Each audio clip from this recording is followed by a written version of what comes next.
I'm Krystle. I've loved dolls my whole life. I collect everything from porcelain to cloth, American Girl, neonates, and real care dolls.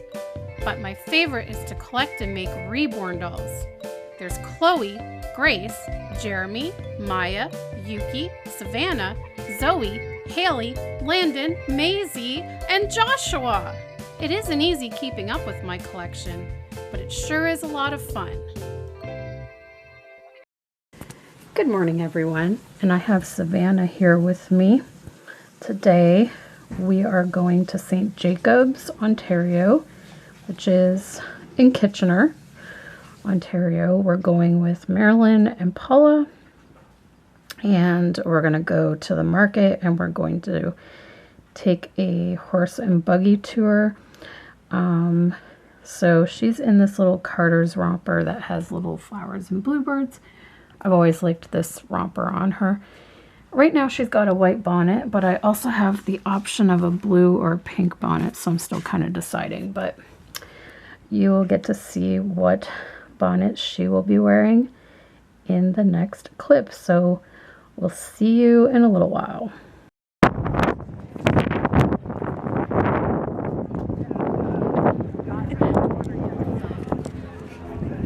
The gang's all here. We made it to the market.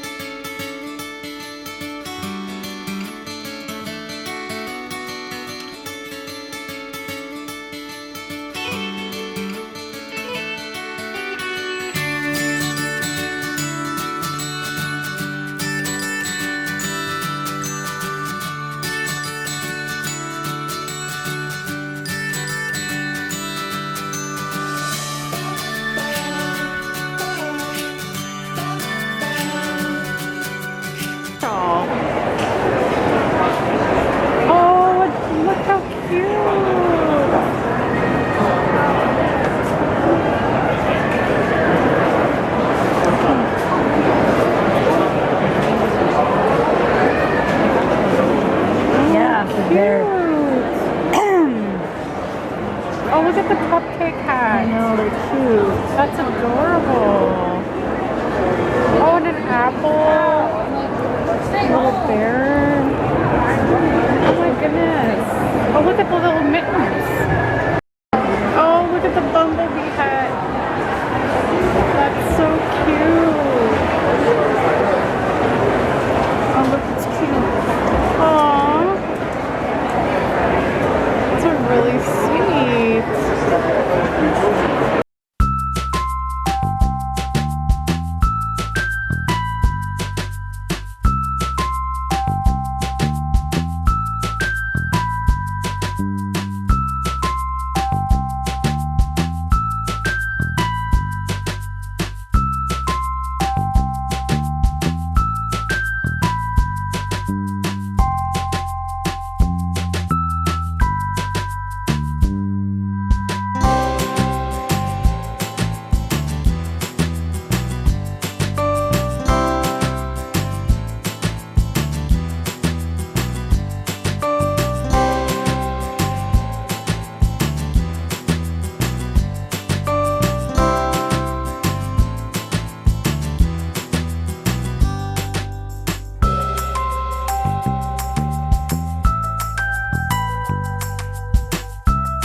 It's Sven from Frozen. It's what?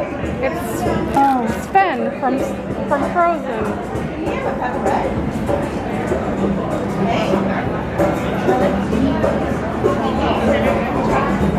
I like the tea towels.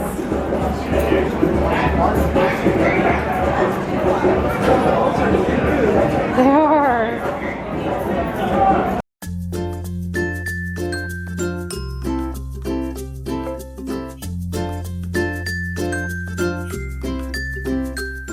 So yeah, he is now the furthest one away visiting from Mexico.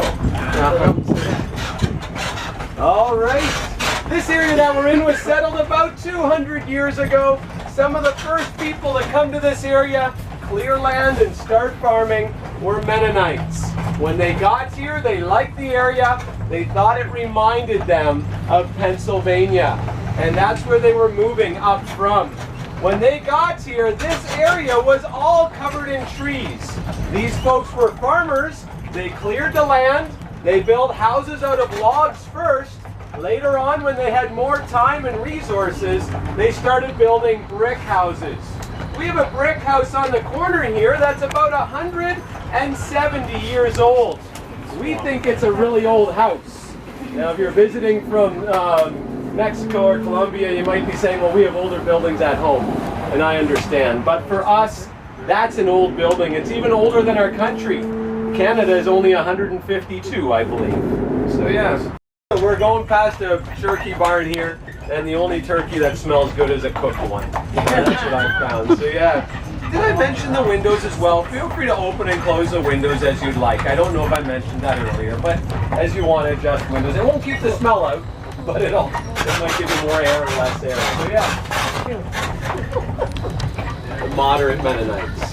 They dress much the same as the Old Order Mennonites. The way they live is very similar. One big difference is the moderate Mennonite people drive a car. But only a certain color of car. What color? You've got it. It's a black car, and in fact, if they're car shopping, they look for a black car, and if they can't find a black car that fits their need, they will buy another color, and before they drive it, they paint it black. They feel black is a modest or down-to-earth color. I believe it's also become a tradition in their community to drive a black car. You know how tradition works, right? When a tradition starts, it's hard to change, right? And I would say that is true for the color of vehicle. In their homes, the Old Order Mennonites and the moderate Mennonites have chosen not to have TV, no internet access, no stereos or video games. And when the moderate Mennonite people go to buy a car, every car that you buy comes with a stereo. Do they keep the stereo in their car? Yeah. They dismantle or remove that as well. They don't want the influence from the outside, or as some people might say, the world, coming into their home as well as their car.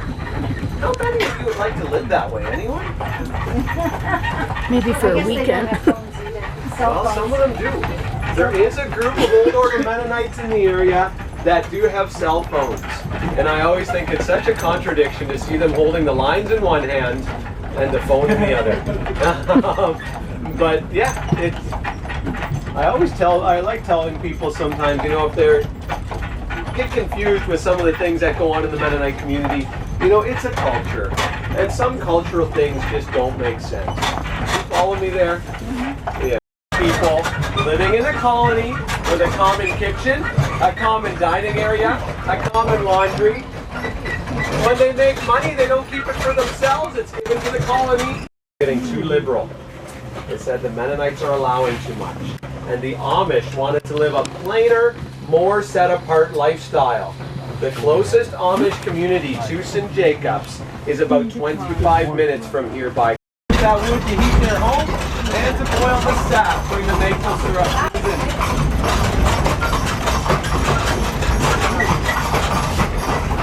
We're just coming into the woodlot. The old building beside us is the old sugar shack where they used to boil the sap before they built the new one.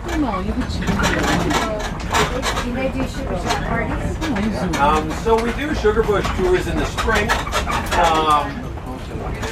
Yeah. All right, as we're going through the forest, take a look at the trees, and if you look real close, you'll see little holes in the tree, smaller than your pinky finger. So you gotta look close. This past season in the forest, this family drilled 2,800 holes into the trees to collect sap. With that many holes, if you're using pails, you need 2,800 pails. This family couldn't keep up with that many pails. So instead of using pails, they are now using pipelines. On either side of us, you'll see the main lines. Those stay up all year. During the maple syrup season, they have small tubing that go from the main lines out to each one of the trees together. What they've done is they've numbered the trees, they've numbered the lines, and it's like a giant puzzle that they put up and take down every year. And that is why you'll see paint marks we go throughout the forest. To go out and collect 40 liters of sap. Boil the 40 liters down until you get to 1 liter. That's your maple syrup.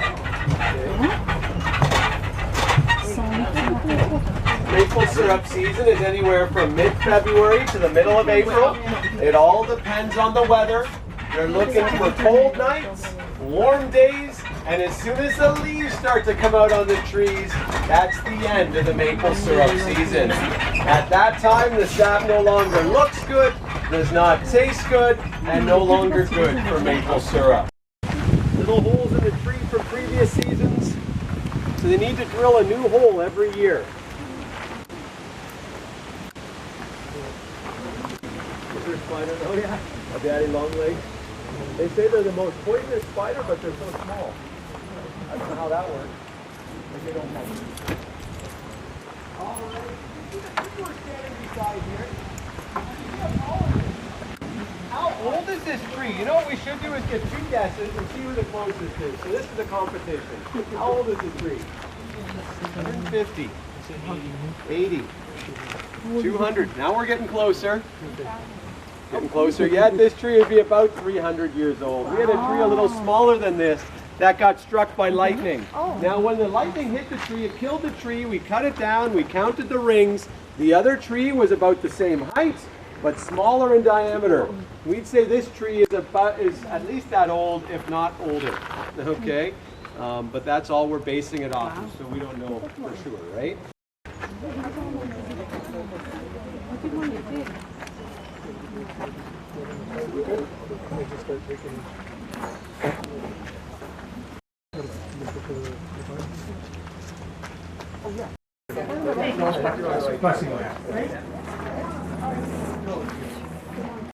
Because we're riding through, get the big trees, but there wasn't.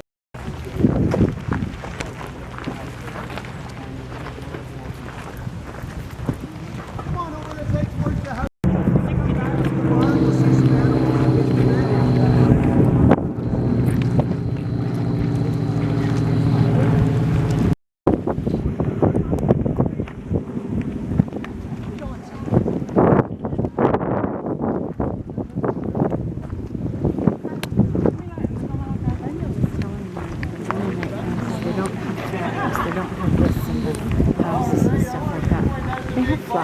Yeah. And he said this is the old order that we're visiting. Yeah. So, if anything, they would be the ones that wouldn't. It's Grandpa's house. And that's where Grandma and Grandpa live at the back. They have their own separate private living quarters. They live close by so they can help out on the farm. When they're no longer able to care for themselves, family's here for them. And that's still very common within the Old Order Mennonite and Amish setting. Some of the more progressive Mennonites are still doing that, but not as many. Okay? Let's head towards the house.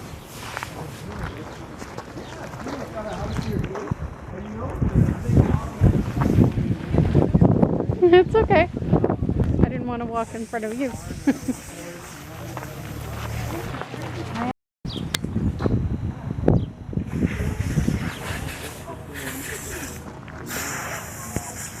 Yeah, see, they even have like a playground and swings and that. Oh, look, Bruno has his own little house. So it sounds funny, but it's, yeah. We'll come up towards the house here. We don't get to see the entire house as it is where the family lives, but they have a small shop. We can step inside and take a look. Feel free to join me. We'll take a look here. And if you're ever coming through the area with family and friends, you're welcome to drive in and visit the shop. It is open every day but Sundays, okay?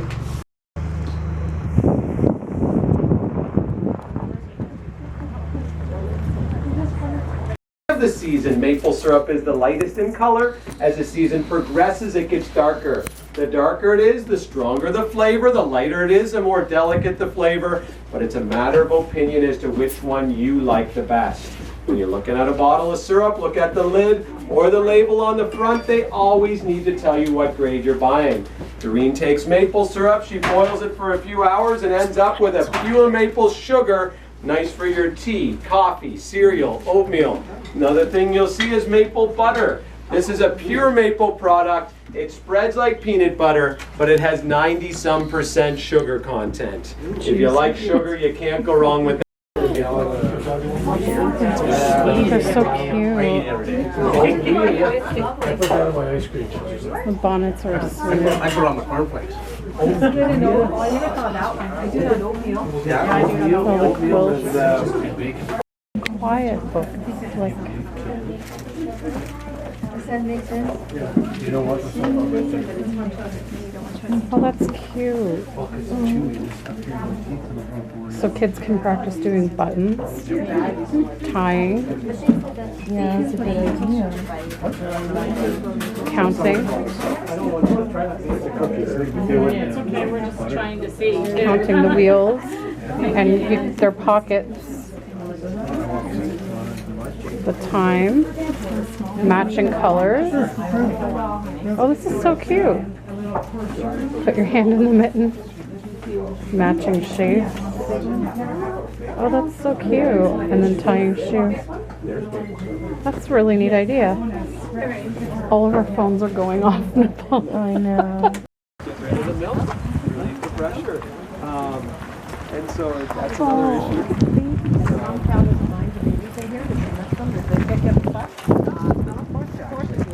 Oh yes, oh yeah. But a horse is generally some cows that are very protected. Yeah, so but then there are some farmers who don't manage as well, and they need to buy in a lot of cows. Right?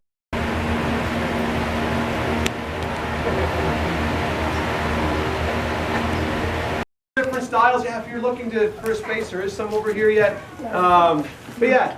This one here is the work buggy. They use it for work around the farm, around the community. It's kind of like a farm carriage or pickup truck, work vehicle. They can all be used at night as well. You'll see reflectors, lights, signals. Slow-moving vehicle signs are mandatory if you're going slower than 40 kilometers an hour down the road.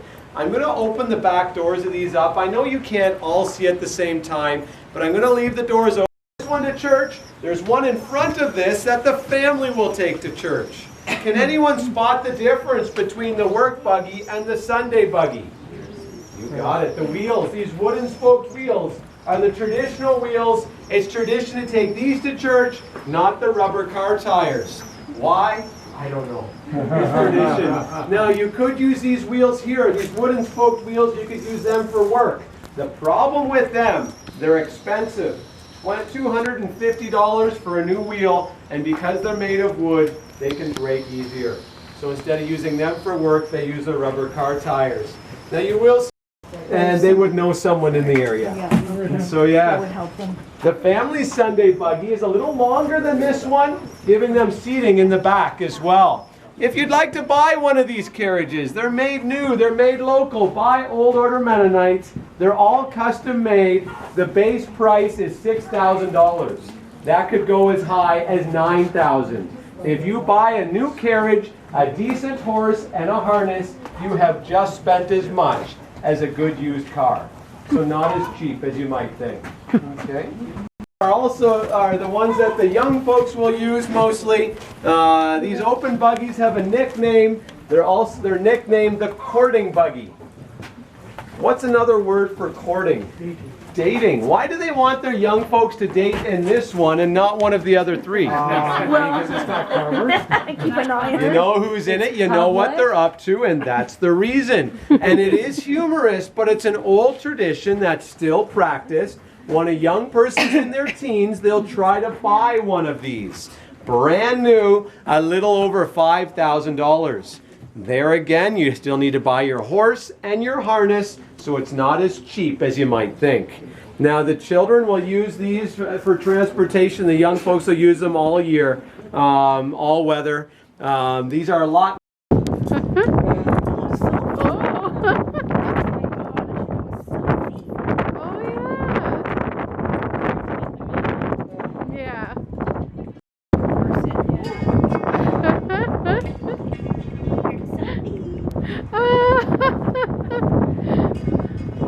Make sure he doesn't eat your phone. too good.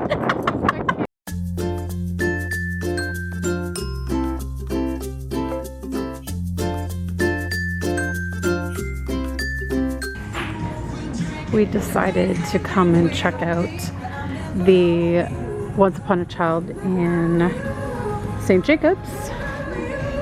I got 2 little dresses and some bottle caps. I'll show you when I get home. It's nothing major. The music's really loud, so I'm not going to record too much, but yeah, we're having a good time. We are now at Boston Pizza having some dinner. I brought Savannah in with me. She's sitting beside me. She's on a diet. She's just watching. Yeah. She can't eat pizza. Well, guys, we are home. And before I talk a bit about our day and how it went and tell you about some reactions we got and a little bit more about the Mennonite Farm we visited, just want to show you my little haul of the day. And I did not buy very much because I'm really trying to cut back on that, and I actually have a whole bunch of baby clothes I'm going to be taking to Once Upon a Child soon. I have like 4 bags full. And I still plan to continue to get rid of. But I did buy some apple butter from the farm. And I bought some honey from the market. All natural honey.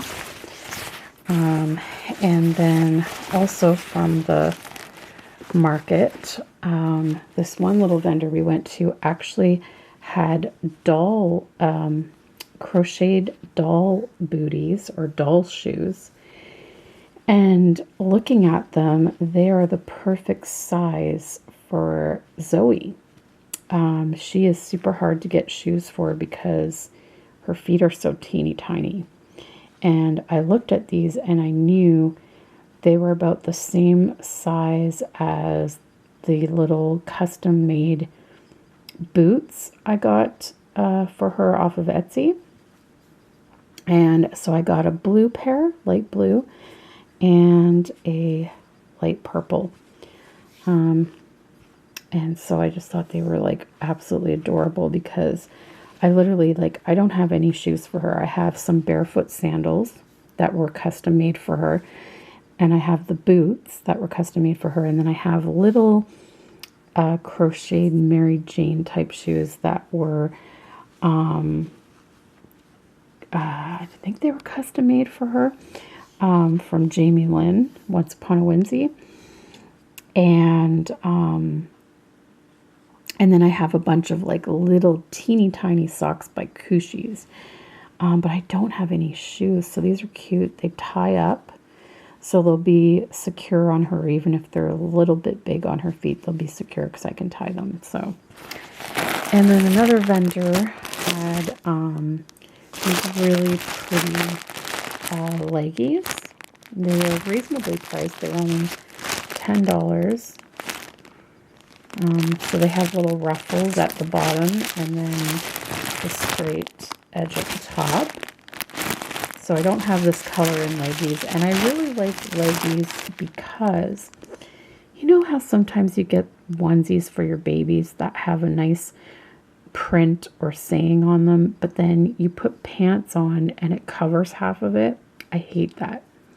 So for those types of onesies, I've enjoyed using leggies because they give the look of, well, it covers their legs and keeps their legs warm, but then you can still see the onesies, so they're fantastic. And then at Once Upon a Child, this Once Upon a Child was fantastic in Kitchener.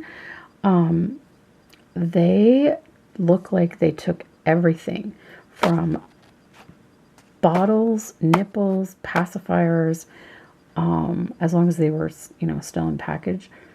Hats, like the beanie hats, regular hats, scratch mittens, socks. I mean, they took it all there. And I wish I had have known that, because I would have just brought my stuff there. But because some of the ones around here don't take things like hats and bibs and that.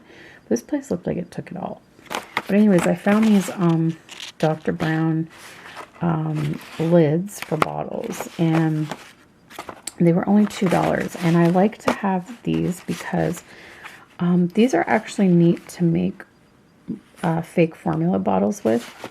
So instead of having a nipple on the bottle, you put this, and the doll's mouth goes here, and then it actually looks like it goes like flush against their face, and it looks like they're drinking the bottle. It looks like the nipple's in their mouth, even though there isn't one. And then Paula found this on the rack, and I could not believe it, because I have been looking for this costume for the last couple of years, because our Disney store used to carry it, and then when I finally decided I wanted to go and buy it, they were all out of stock, and they never got them back in stock. And it is the Jessie from Toy Story costume. It's like a little dress, and I figured, like, I don't have the Woody costume, but I do have a cowboy costume, and I thought it would be so cute to have like Joshua and Maisie as like a cowboy and cowgirl for Halloween. So this was only $6.50, which was awesome. And then I found this beautiful lavender dress. It screamed lupus awareness, and I could not pass it up, and it was only $6. And it's just like lacy floral pattern up top, and then this pleated like tulle, well, I don't even know, like chevron or something skirt. It's just absolutely gorgeous. So yes, we had a really nice day. The weather was beautiful today. It wasn't too hot. It was just the perfect temperature. There was a nice breeze. So at the market, we did get quite a few reactions. They were all positive. I didn't really get any reactions on video that I can recall.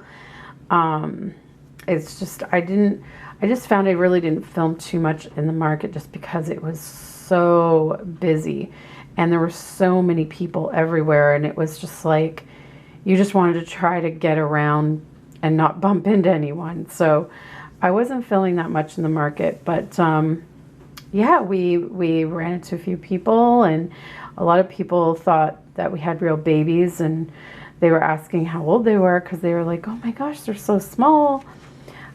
We did get like a couple of weird looks from people, but it looked more of like, I don't think they realized they were dolls. I think they thought they were real babies, and I think we were more so getting like this look that was as if to say, why are you bringing a baby that young to the market? I don't know. That's kind of how we interpreted it. I think a lot of people were kind of like, why would they bring a baby that young to a place like this where there's like tons of people? So we kind of figured that's what it was. And then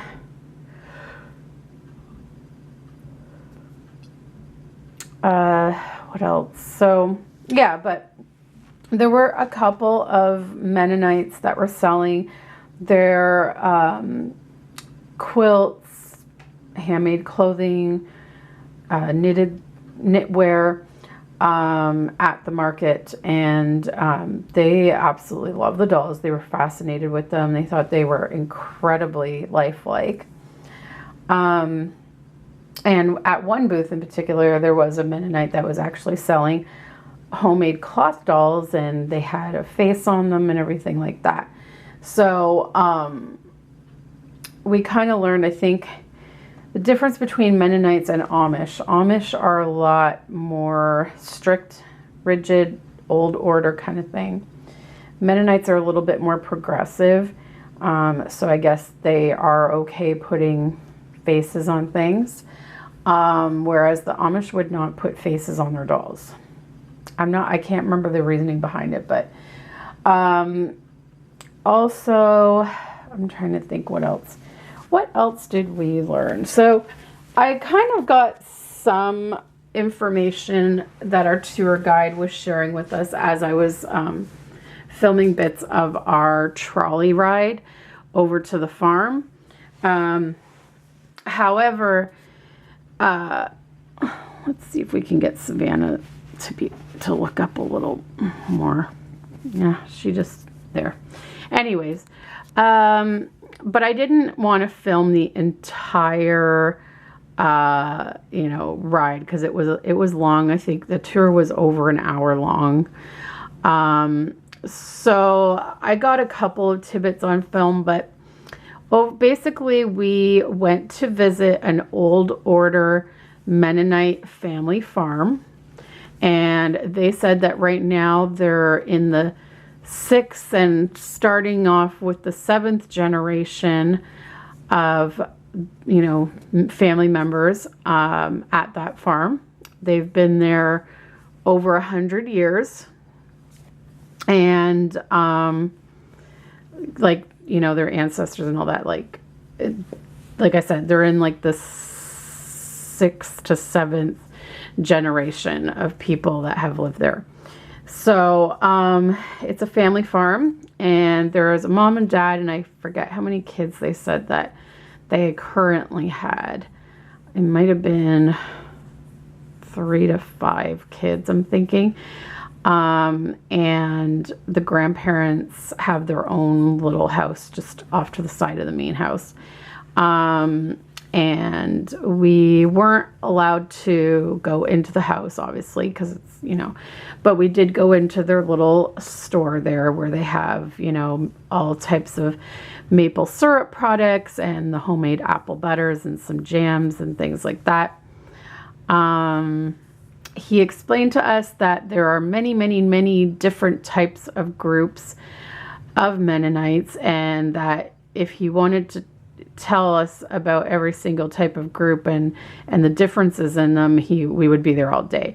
So he sort of broke it down into the 3 main groups, and that's the Old Order Mennonites, the Modern Mennonites, and the Progressive Mennonites. So the Old Order is the ones that still use horse and buggy, and they don't really use electricity or electronics.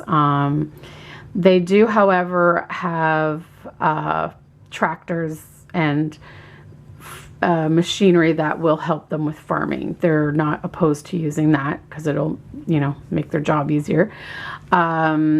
And yeah, so they're, you know, and they dress in the, you know, typical, the long dresses, long sleeves, the bonnets and things like that, and the prayer cap. So the modern Mennonites are somewhat similar, but they may use a little bit more of the modern stuff. They may have cell phones. They may drive cars. If they do have a car, it has to be black. And if they can't find a black car at the time that they're shopping for a car, they will have it painted black. And I forget what else he said about the modern ones, like the difference between, there's not a huge difference between them and the Old Order. I think they use electricity.